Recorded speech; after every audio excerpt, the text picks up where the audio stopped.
Salam saudara-saudara, apa kabarmu hari ini? Saya pastikan kabar kita kabar luar biasa. Karena Allah yang kita sembah Allah yang luar biasa. Kita boleh berjumpa lagi pada pelajaran rohani. Dan pada saat ini kita ada pada pelajaran Alkitab yang ke-10. Saudara-saudara, kita berdoa kepada Tuhan, sehingga Tuhan akan karuniakan kuasa surga bagi kita. Kita bukan saja mendengarkan firman Tuhan, tapi kita boleh mengaplikasikan dalam kehidupan kita setiap hari. Sementara kita ada di dunia ini dan kita boleh menjalani hidup kekristenan kita. Saudara-saudara yang diberkati Tuhan, sebelum kita akan melanjutkan pembahasan firman Tuhan, mari kita berdoa. Bapa Surgawi, kebutuhan kami saat ini adalah kuasa Roh Kudus yang akan memampukan kami untuk mempelajari firman Tuhan. Kami menyerahkan firman ke dalam tangan-Mu, jadilah kehendak-Mu. Kami sudah berdoa hanya di dalam nama Yesus Juru Selamat kami. Amin. Judul pembicaraan kita pada sepanjang minggu ini adalah cara yang menyenangkan untuk terlibat.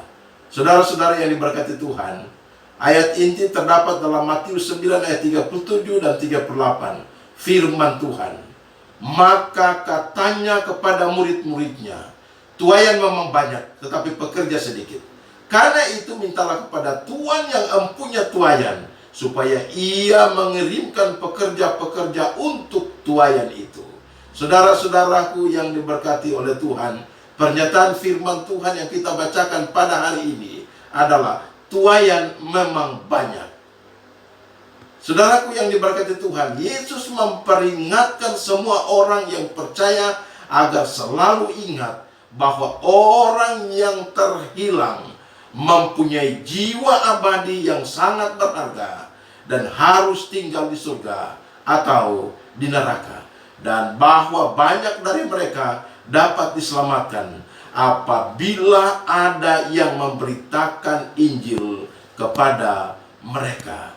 Saudara yang diberkati Tuhan, pernyataan selanjutnya dari ayat inti kita adalah mintalah kepada Tuhan yang mempunyai tuaian. Ayat ini mengungkapkan salah satu prinsip Allah. Dan sebelum Yesus bertindak, biasanya ia memanggil umatnya yang berdosa untuk berdoa.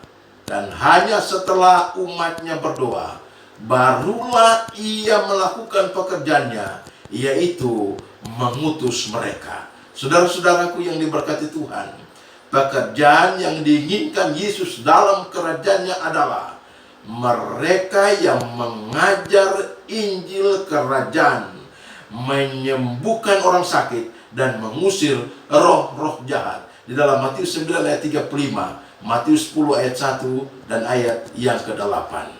Saudara-saudara yang diberkati Tuhan, di dalam Kejadian 1 ayat 1, ayat 2, ayat 26, dan Ibrani 1 ayat 1, ayat 2, dan Efesus 3 ayat 8, ayat 9.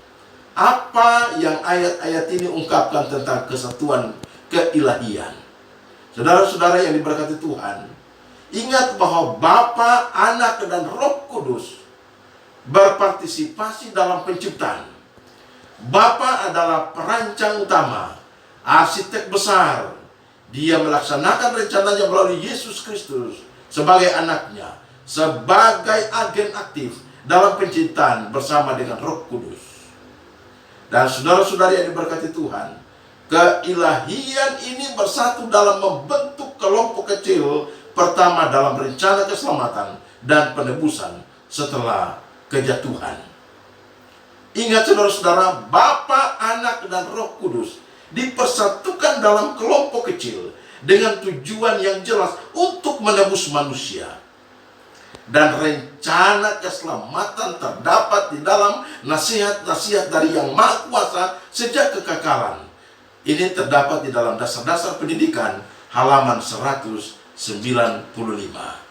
Apa tujuan utama kelompok kecil dibentuk? Dalam 1 Timotius 2 ayat 4, 2 Petrus 3 ayat 9. Tidak ada yang lebih penting dari Allah daripada menyelamatkan sebanyak mungkin manusia. Dan saudara-saudaraku yang diberkati Tuhan, tujuan utama dari kelompok kecil adalah untuk fokus pada memenangkan orang-orang yang terhilang kepada Yesus.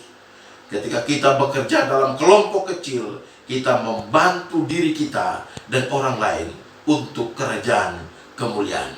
Dalam kelompok kecil, orang dapat bentuk hubungan erat dan peduli dengan sesama dalam masalah yang mereka hadapi, dan memberikan kehangatan pertumbuhan rohani dan memecahkan masalah di dalam kelompok kecil ini. Apa tujuan ganda Yesus memilih murid-murid untuk menjadi bagian dari pelayanan kelompok kecil ini? Dalam Lukas 6 ayat 12 ayat 13, Matius 10 ayat 1, Markus 3 ayat 13 sampai ayat 15. Saudara-saudaraku yang diberkati Tuhan, Yesus memanggil murid-murid adalah untuk mempersiapkan mereka baik secara rohani maupun praktis untuk misi mereka kepada Tuhan. Dan dalam persekutuan dengannya, mereka akan tumbuh dalam kasih karunia. Dalam konteks pertemuan kelompok kecil, mereka akan belajar bagaimana melayani yang efektif hari demi hari, dan bagaimana mereka menggunakan karunia mereka. Tujuan kelompok kecil ini, saudara-saudara, Yesus ingin untuk pemeliharaan rohani dan jangkauan keluar dari orang-orang yang menerima dia sebagai juru selamat pribadi. Saudara-saudara yang diberkati Tuhan, pelayanan kelompok kecil ini ditabiskan oleh Allah sendiri untuk memungkinkan setiap anggota gereja untuk tumbuh secara rohani, mengalami persekutuan yang hangat, dan memanfaatkan karunia yang diberikan kepada Allah dalam pelayanan. Dan jika di satu tempat ada hanya 2 atau 3 orang yang mengetahui kebenaran, biarkan mereka menjaga ikatan persatuan mereka tanpa putus, bersatu dalam kasih dan persatuan, mendorong satu sama lain untuk maju, dan masing-masing mendapat keberanian dan kekuatan dari bantuan orang lain. Di dalam Testimonies for the Church, jilid 7, halaman 21 dan halaman 22. Saudara-saudara yang diberkati Tuhan, di dalam Kisah pasal 8 ayat 1 sampai ayat yang kelima, Kisah 20 ayat 1 sampai 4, mengapa Lukas mendaftarkan nama orang-orang yang bekerja sama dengan Paulus? Saudara-saudaraku yang diberkati Tuhan, bagi Lukas, masing-masing nama tersebut adalah penting untuk saling mendukung satu sama lain dalam pelayanan jangkauan keluar. Dan poin tentang pentingnya bekerja sama, orang-orang ini memiliki karunia berbeda, latar belakang berbeda, budaya dan cara pandangan mereka berbeda. Dan hal-hal ini, saudara-saudara, ada pada saudara dan saya. Dan kita akan gabungkan akan keadaan kita, sifat kita, kemampuan kita, karakter kita, cara hidup kita untuk melayani Tuhan. Tetapi masing-masing memiliki kontribusi yang berharga untuk mencapai tujuan Kristus, yaitu mereka berkomitmen dan berkontribusi dalam pertumbuhan gereja. Saudara-saudara yang diberkati Tuhan, mereka menjadikan rumah-rumah mereka, rumah-rumah orang Kristen perjanjian baru, menjadi pusat pengaruh dan jantung pelayanan kelompok kecil. Kelompok kecil adalah kendaraan yang Allah gunakan untuk menumbuhkan gerejanya, tempat yang aman bagi orang-orang untuk mendiskusikan keprihatinan bersama dalam pertumbuhan rohani dan saling memperhatikan. Bagi orang non-Kristen, pada awalnya saudara-saudara, mereka lebih nyaman untuk berpartisipasi dalam pertumbuhan kelompok kecil ini.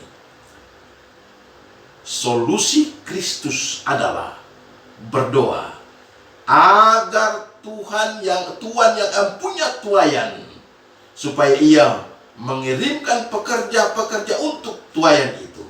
Dalam Matius 9 ayat 38, kelompok kecil adalah jawaban atas doa Kristus untuk meningkatkan jumlah pekerja untuk tuayan, tujuan bagi Kristus. Saudara-saudara yang diberkati Tuhan, kita bersyukur oleh karena firman yang kita pelajari pada minggu ini memotivasi saudara dan saya untuk kita melayani Tuhan memotivasi saudara dan saya untuk kita boleh bergandengan tangan untuk menyelesaikan pekerjaan Tuhan.